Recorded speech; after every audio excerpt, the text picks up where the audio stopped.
How's Daniela? Is she all right? Daniela! I promise to take her to WrestleMania.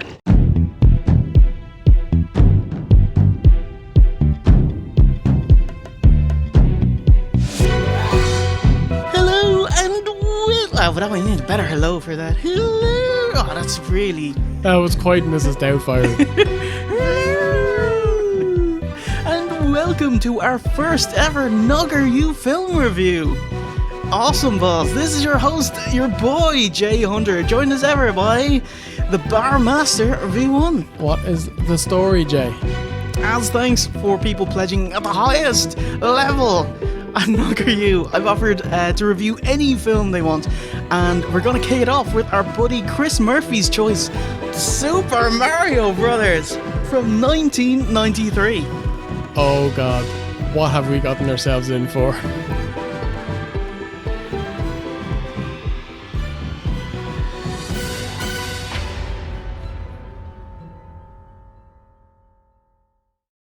Hi, paisanos! It's a Super OSW Super Show! Have you seen this before?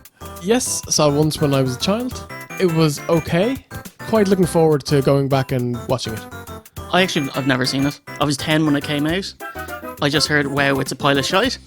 And the poster looked terrible. It was like a black poster with them in overalls, and That's right, yeah. it was live action, so I was like, no thanks. And that was it. Fast forward, 25 years. Kablamo! Oh yeah. Here we go. It's time. You're gonna get over 23 years later, Mario. Are you listening, Bob? Mind your dick, fat. Anywho, let's get you up to speed.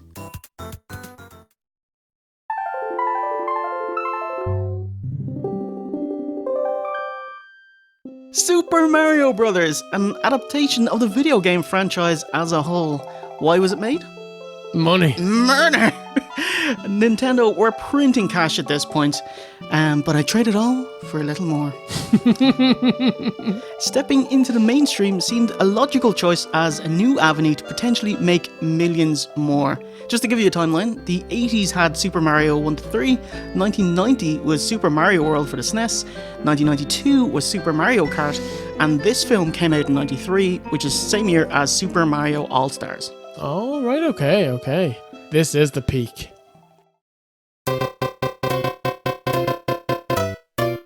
Producer Roland Joffe, Joffe fodder? Oh, it's not a fodder. Akute? Yes, Joffe successfully pitched the movie to the Big N, and with a $2 million contract and temporary control of the Mario character, set out to make the adaptation. Directed by husband and wife team Rocky Morton, not Ricky Morton, and Annabelle Jankel. Released on May 28, 1993. The film cost $48 million to make. How much did it gross? There's no way this made profit. Yeah. 17 million, I'm going to say. Well, not bad. See, under half, 20.9 million. 20.9 million. Good. It was a box office bomb, widespread negative reception. Nintendo have never made a live-action movie since. Hey, lessons were learned. And Bob Hoskins has publicly called it the worst thing he ever did. Does it deserve its 4 out of 10 on IMDb and 15% fresh rating on Rotten Tomatoes? Let's find out. My God. You took my job.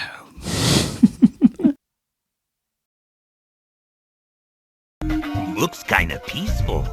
Looks are deceiving when Koopas are involved.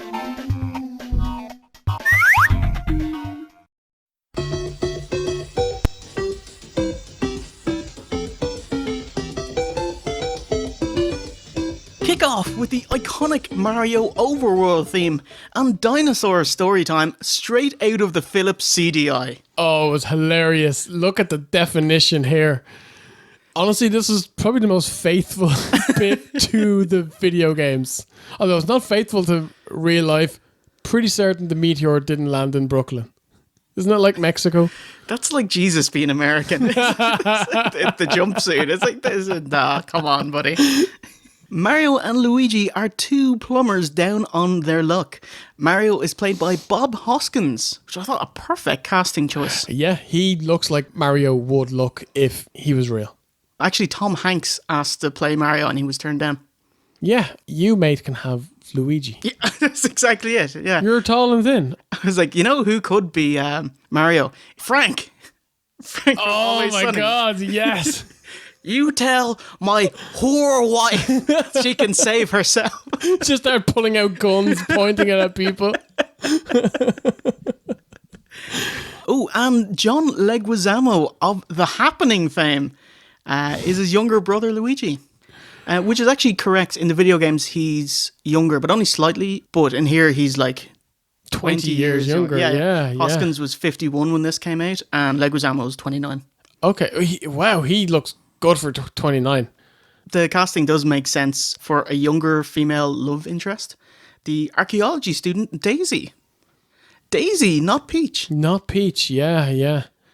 How many video games has Daisy been in as her own character? Well, Daisy first showed up in Super Mario Land on the GBA.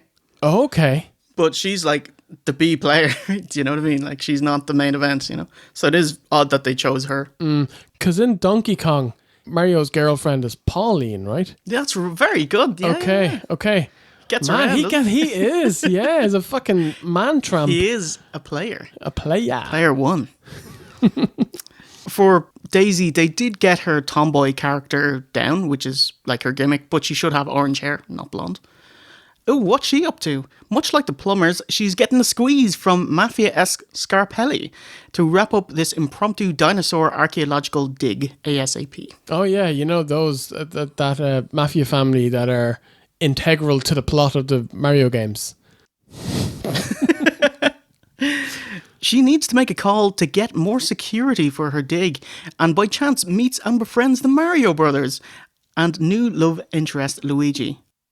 I thought it was nice to turn it on its head. Luigi gets the girl and not Mario this time. Yeah. She's prompted to take them up on their kindness and she notices she's being followed by goons. Hired goons. Goombas. Early 90s Koopa cronies Iggy and Spike. In the games, Iggy is one of Koopa's kids. Well, in the cartoon anyway. He's the dude with blue hair, right? Mm-hmm. Yeah. The wand and The that. wand, yeah. And Spike is a random jobber. He's the kind of sumo dude that spits logs out of his mouth. Okay. That's a weird choice. Like, doesn't Koopa have like 9 kids? You just could have picked the second one of those. Yeah, him and Heath Slater, yeah. That's a one-man band. They follow our trio and ding another car in the process. Car gimmicks, they'll always be funny. Like, because they drive off and they smack into a car. It actually was good.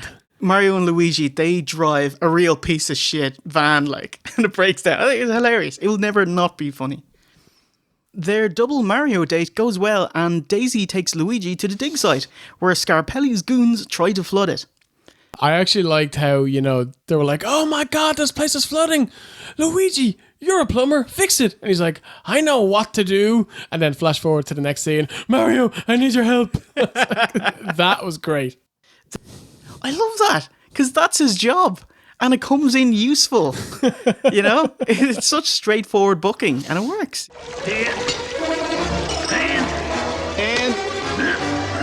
Now, does this guy know his stuff, or does this guy know his stuff? Huh? I'm telling you. The henchmen are able to successfully kidnap the princess. Like, straight out of Mario. Congrats, lads, as well. It's like, for a couple of buffoons, man, you got the job done. You got it fucking done. Not completely, as Luigi inadvertently snags her crystal necklace, which becomes this big thing. See, she was abandoned as a child and said this crystal was her only possession from her parents.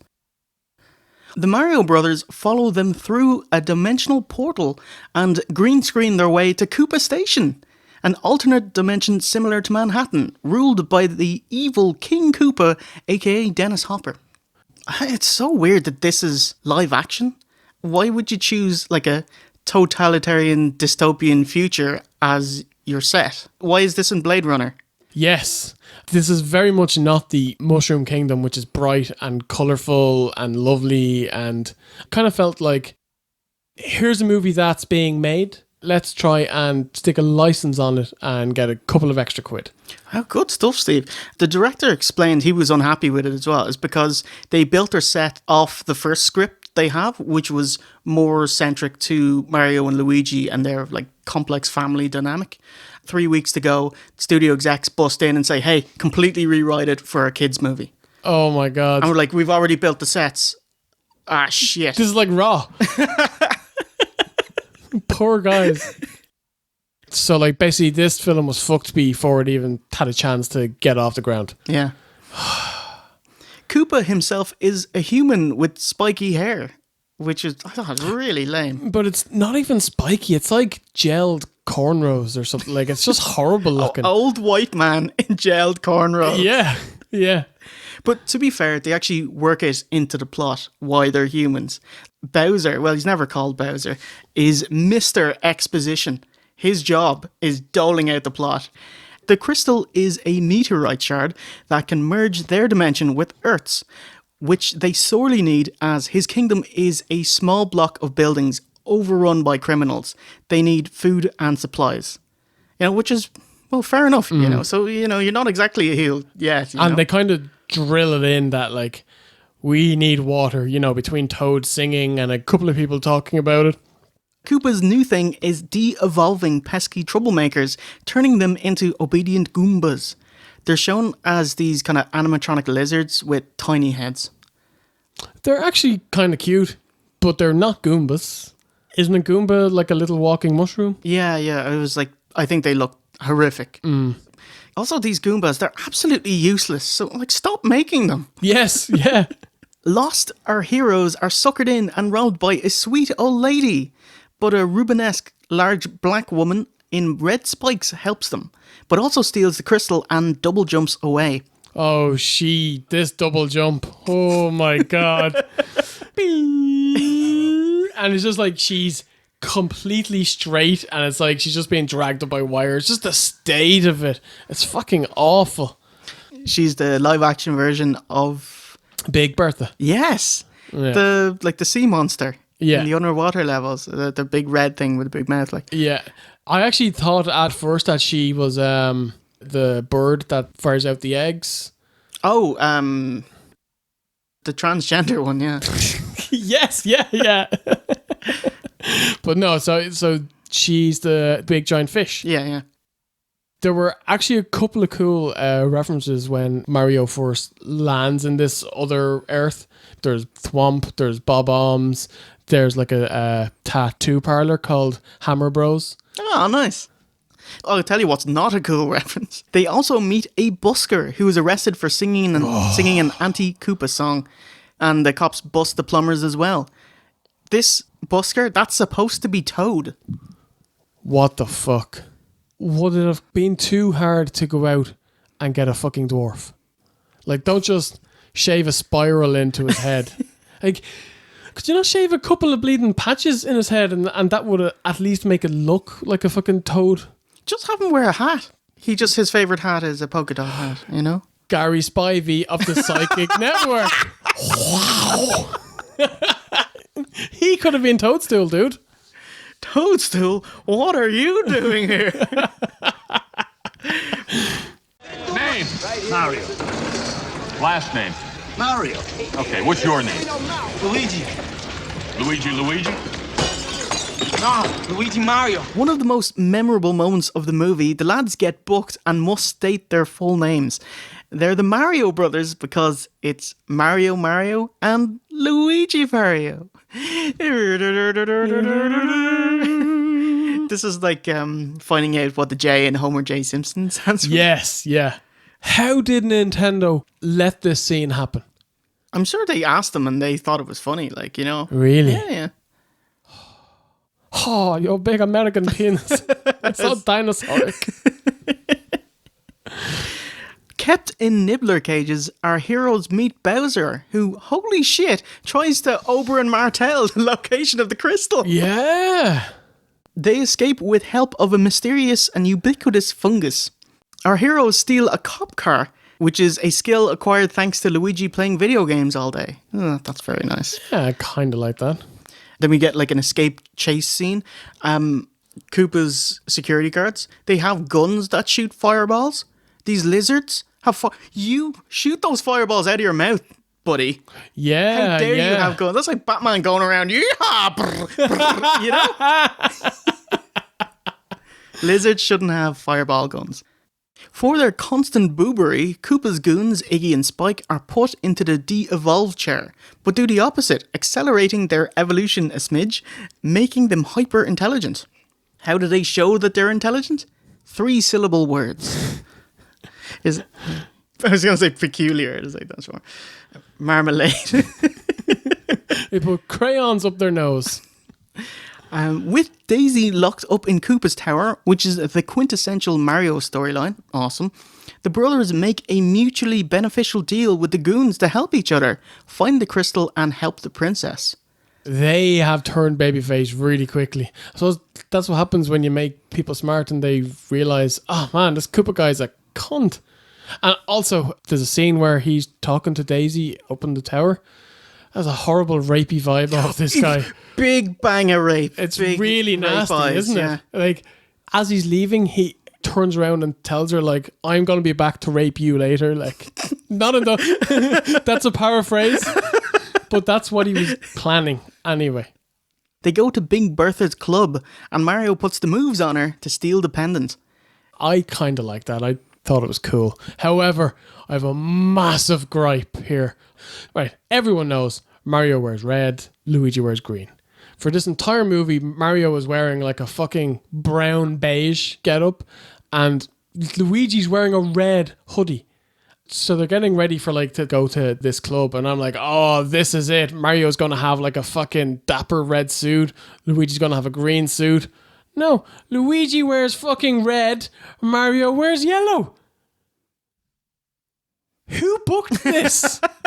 Was this Russo? They do explain that she's sweet on him, and she ends up helping them. You know, so that's why Bertha helps them escape and gives them a power up, the super boots. Has there ever been a Mario game where you get a pair of boots? Like I know in Mario 3, there's the giant boot that you can jump giant in. Goomba boot, yeah. But it's like Zelda game, boots. Metroid games, boots. Never in a Mario game. But Mario movie, get them boots. Yeah, maybe it's far more practical than if they jumped in a massive green boot and just started jumping up and down for the rest of the film. That'd be hilarious. Oh, Kill the yeah. movie stone dead, like.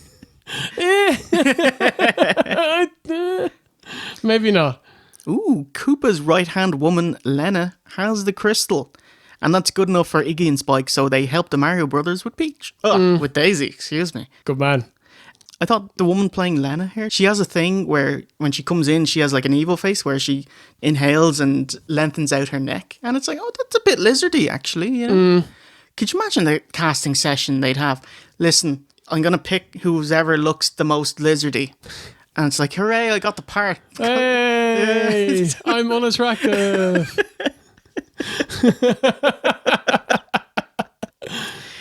The babyface goons know what Koopa's up to and pledge to help the king, who's still alive and actually the growing fungus everywhere, which explains why it's seemingly helping our heroes. Yeah, it kind of does. It doesn't make it any less bollocks.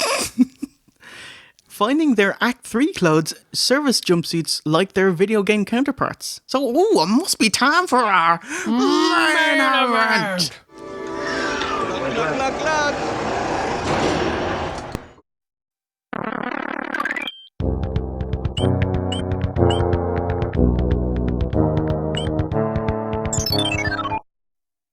The Mario Brothers make their way up Koopa's tower via a lift. Luigi gets the dumb Koopas to start dancing, swaying and dancing in an elevator to distract them. I actually thought this was cute, but I didn't see the point in it. And it becomes a huge thing. Yes, yeah. It's like where's the little town of Footloose here where you can't dance, you know? Dennis Hopper here reveals to Daisy that she is the princess of this land. And Koopa introduces her to a fully animatronic dinosaur. It's Yoshi! I kind of marked out a little bit. He was really cute. Yeah, it's weird because the Goombas suck, you know, how they look. And it's like, oh my god, there's a fully animatronic dinosaur. Yeah. Oh my god, it's Yoshi. And it's like not like a shitty puppet that's filmed from the chest up. You actually see his legs and shit walking. Like, so I was like, whoa, this is where your budget went, lads, is it? Yeah, 9 puppeteers. What? Wow. When attacked by right-hand woman Lena, Daisy escapes and reunites with the plumbers, telling, oh yeah, Mario, your girlfriend was also kidnapped when Koopa was looking for the princess. Go and save her.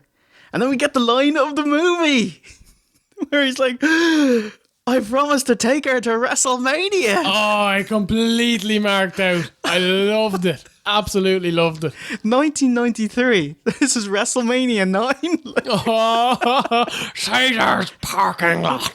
Las Vegas, Nevada.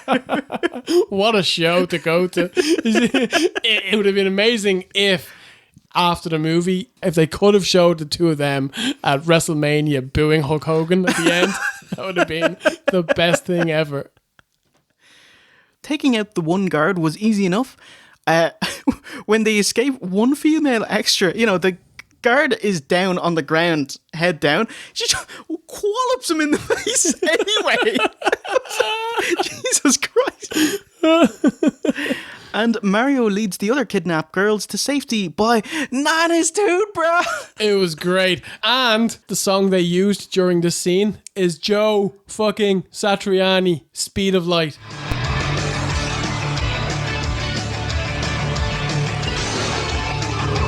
Wow, they got Satch in on it. I was blown. This movie has a good soundtrack. They have Megadeth, they have Satch, they have Marky Mark. Extreme, they have Marky Mark and the Funky Bunch, and they've fucking Queen.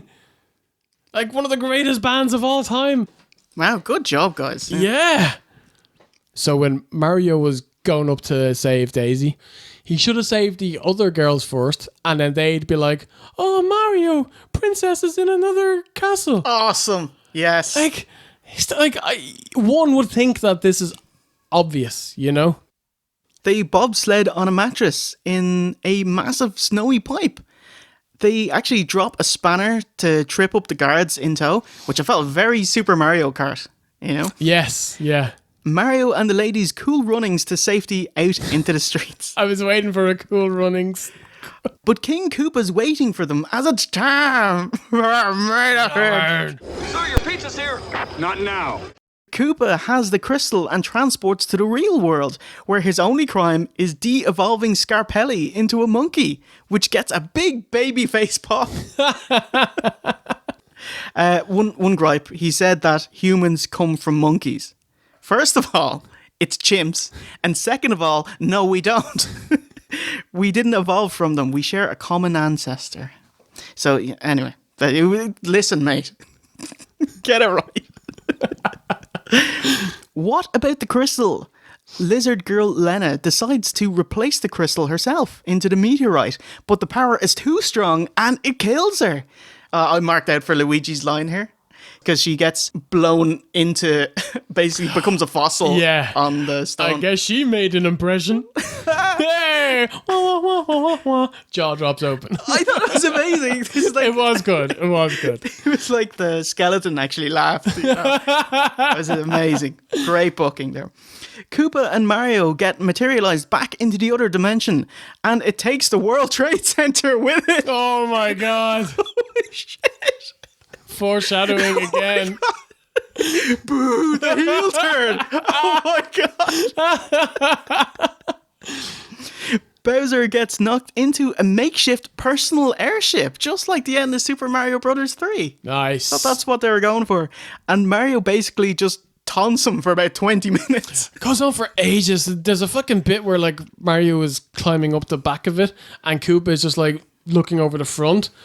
You'd hear and feel Mario climbing up the back. No. Just, you know, you've got to have this panto booking, like, just like pro wrestling. Yes. So this buys Mario time until the Bob-Omb explodes, which had the longest fuse in went history. for ages. With a little help from their friends, the brothers use the de-evolve ray guns on Koopa. That's the fucking super scope, which I marked out to, by the way. Marked out to seeing that. Actually might be my favourite part of the whole movie. Reducing him to a T-Rex, which I thought looked really shit. Yeah, it was pretty bad. However, I did appreciate how they actually booked this earlier because Koopa told people that he came from the T-Rex and that's why he is the king. And I thought in general the special effects look pretty great. They're all practical effects. Some of them are good. But then at the end here with the Koopa changing into different types of lizards, it's just shit looking. You get that early 90s CG, brah. It was like we tried the T1000 ooze there. It's just, yeah. You go for T1000, you end up with Alex Mack. Splicey. Yes. And then ILM's finest primordial ooze. So the heel is vanquished. Everyone celebrates. Luigi does the course clear peace hand sign. And start painting over Koopa's propaganda. Yeah, that did not take long. Like, he's dead minutes and they're already out with fucking roller paintbrushes going over it. Oh, I loved it. Maybe this infrastructure was better than he was letting on, you know? Yeah. And the rightful king is transformed from the fungus back into a human. It's Bishop. Yes. Lance Henriksen. All is not perfect as Princess Daisy says she must stay with her people. But Luigi has to go back to his home. Why? Yeah. What have you got going on? An apprentice plumber who's not making money. Who's useless at his job. Who's bad at his job, and they're already 3 months late with their rent, so that means that they're not getting work. He's a fucking hero here. He overthrew an evil dictator. Just marry the princess. There you go. And Luigi finally kisses her before they part ways. 3 weeks later, the Mario Brothers are back in their apartment and see a news report about them because it takes 3 weeks to report the news. Daisy knocks down the door with a promise of a new adventure. Oh, I love this. It's like, we're going to leave it open for a sequel. Luigi, Mario! Daisy! You gotta come with me. I need your help. What's wrong? You're never gonna believe this. I believe it. You do? I believe. That is straight out of Back to the Future. We're like, we gotta do something about your kids. Your daughter, she marries a black man. I'm actually okay with that. Or, at the end of Mortal Kombat movie, Shao Kahn shows up. And the pose? Yeah. Oh, yeah. Coming from the cold and pathetic cold. Actually, they play some bollocks music, like some slow women's music over the credits, and then it goes into the jazzy Super Mario Brothers Let's Get a Dinosaur song, which they play in the club. Get that dinosaur. Which is awesome, yeah. Oh, no. And then it cuts to like an apartment, so you assume it's the Mario's apartment. 2 Japanese businessmen come with a proposal to turn their lives into a series of video games. I was like, oh, that is awesome. Yeah, it's really cool. And then they turn around and they're actually talking to Iggy and Spike. Yeah. We should be the Super Koopa cousins. I was like, yes! That is great. That is exactly how you want to book it. It's like you set it up, lay down the trap, and bang, there it is. There's the joke. Definitely. That's it, Aaron. We're doing curtain down. We're course clear, buddy. Course clear. Nice, Jay. Open the door, get on the floor. Everybody want the dinosaur. Open the door, get on the floor. Everybody want the dinosaur. So, what did you think of the film? I thought the first kind of 10 or 15 minutes were actually decent. Okay. I got a real kind of Terminator Genesis vibe off it. where I was going in expecting dog shit and going, Jesus, this isn't bad. But that's because the dog hadn't shot yet. As soon as they get to the Mushroom Kingdom, the movie just goes to shit. Like, a couple of things just really griped me about this movie. Probably the number one, actually, was the music. It's Disney music. It's kids' movie shite. Why not just get an orchestra and take the video game music and put it into the film. Oh my god. It's already done. But like they do have their own score, but it's nothing Mario. It's like beep beep beep beep beep beep beep beep.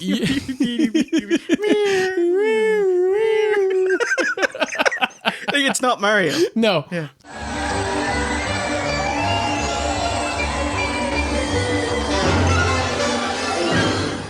But anyway, I don't think this movie is quite as awful as I've read in the last 23 years since I've seen it. Like, I've seen much worse movie. Like Samurai Cop 2. That's a stinky fucking movie. This is just a missed opportunity. The Big N should have had more say in what happened in this movie. Don't watch it. Watch our review. Multiple times. Yes. Holy shit. There is a lot that happened in this movie. It's an hour and 40 minutes. It's at a very fast pace. Like, it's a bloated script. Lots of change-ups of who's got the crystal.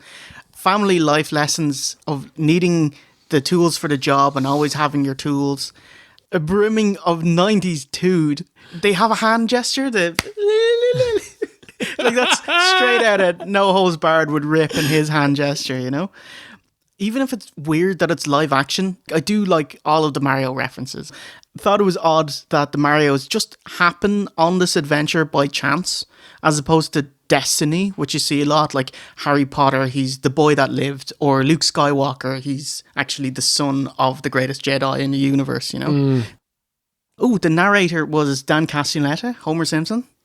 Really? A long, long time ago, the Earth was ruled by dinosaurs. They were big, so not a lot of people went around hassling them. Yeah, fucking animal. Homer Simpson, you fucking animal, you. Get your ass into that kitchen, man. Make me some tea, a girl. I love that it was before the adoption of widespread CGI, which would have been super ropey, and it was super ropey at the end. But we got a lot of animatronics, which was cool. I'm certain I enjoyed this movie a lot more now than I would have in 1993. I thought it was a perfectly fine kids' movie. It gets some things right about the franchise. I would say don't watch it unless you can watch it with a kid and then get kudos for it. Yeah. Ooh, so our bra who picked this, Chris Murphy, what does he have to say about this movie? The film is a strange mix between Mario characters and an otherwise unrelated sci-fi plot. Yeah. Yep. Taken not too seriously and with a couple of drinks, it's a fun watch despite its shortcomings. I picked this as it's one of the best bad films that I've seen, and it would be fun to hear you guys review it. Cheers. Cheers. I hope you enjoyed it, mate. Yeah. Yeah. So we'll leave you on a final thought. When Dennis Hopper's son asked why he played the terrible part of King Koopa, he replied, "Well, Henry, I did it so you could have shoes." And his son replied, "Dad, I don't need shoes that badly."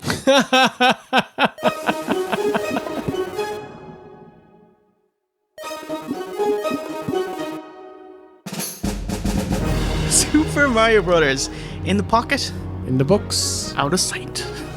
Well, that does it for our first Whopper review. Fuck me. Yeah, we'll probably try and cut things down to 20 minutes if we can. Not for this next one. No. Next time, join us for the 2013 horror starring Roddy Piper and the franchise Shane Douglas. It's Pro Wrestlers vs. Zombies. 10 on 10. Dave Meltzer. So it's a goodbye from V1, Buckwinkle, and myself, Jay Hunter. And remember, a winner is you.